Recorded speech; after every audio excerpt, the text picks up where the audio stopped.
ठाकुर जी ने सोचा मुझे ही देखना पड़ेगा। अर्जुन तो बढ़िया सो रहे हैं। ठाकुर जी ने कहा द्रौपदी तुम ही चलो, अब कुछ करना पड़ेगा, कुछ चलाना पड़ेगा चक्कर है तो छलिया। इनसे ज्यादा छल कोई जानता नहीं। द्रौपदी से कहा एक काम करो तुम घूंघट ले लो। द्रौपदी ने इतना घूंघट ले लिया। ठाकुर जी के साथ गई पितामह भीष्म के शिविर में, युद्ध में शिविर लगा था, शिविर में गई। ठाकुर जी ने कहा अपने चरण पादुका तुम यहीं उतार दो, मैं पकड़ लूंगा इसे।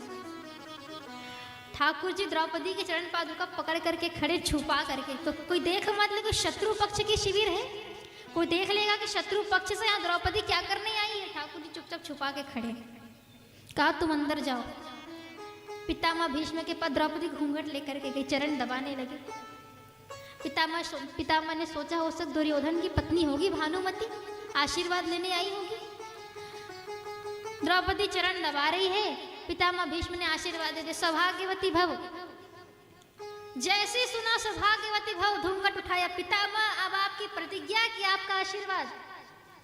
आपने कहा कि पांचों पांडवों में से एक को मारेंगे, अब एक भी मरे तो मेरा सुहाग उजड़ जाता है। आपने आशीर्वाद दिया सौभाग्यवती भव, अब मैं तो सौभाग्यवती होंगी।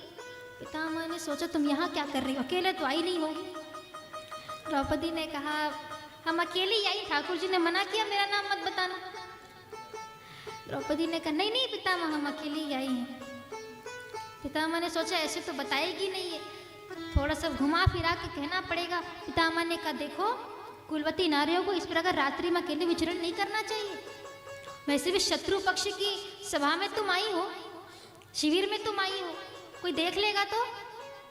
द्रौपदी ने कहा नहीं नहीं पितामह मैं द्वारिकाधीश के साथ आई हूँ, अकेले नहीं आई हूँ। पितामह ने सोचा हो गई बात, हम जानते थे कि तुम उन्हीं के साथ आई होगी। ऐसी खुरापाती उन्हीं को सूझती है। कहाँ क्या करना है, कब किससे क्या बुलवाना है, कहाँ है। द्रौपदी ने कहा बाहर खड़े। पितामह ने जाकर के देखा द्रौपदी की चरण पादुका को पकड़कर छुपा करके खड़े ठाकुर जी। पितामह ने सोचा वाह प्रभु, एक प्रतिज्ञा तो तोड़वा ही दी आपने।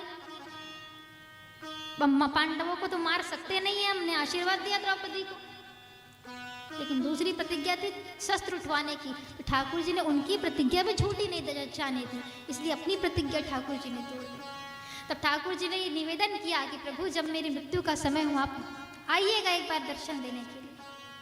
ठाकुर जी ने कहा था ठीक है आज वही समय है।